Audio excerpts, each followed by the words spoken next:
Hi, here are the top 5 new features in Android Studio Hedgehog. Number 1. Android Vitals data from the Google Play console is now available in App Quality Insights. With Android Vitals, you can see crash insights directly from Google Play even without adding additional instrumentation to your app. This allows you to quickly understand and resolve them from your editor workflow. Next is the Power Profiler. It helps you visualize the correlation between power consumption and the actions in your app.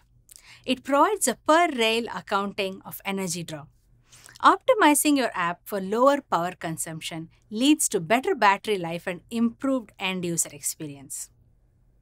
Number 3 is the enhancements to the running device window.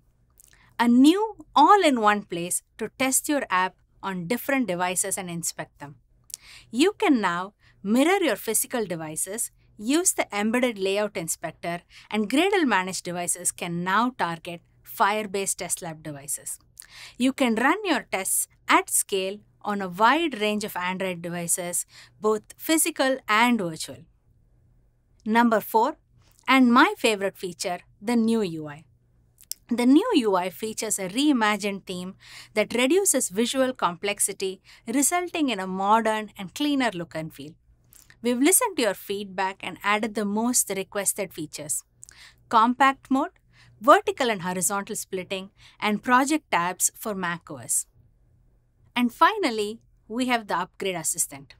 The SDK Upgrade Assistant provides a step-by-step wizard flow to help you through the target SDK version upgrade.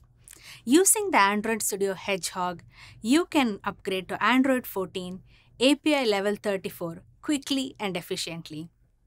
Check out the Android Studio blog for the full list of cool features in Hedgehog.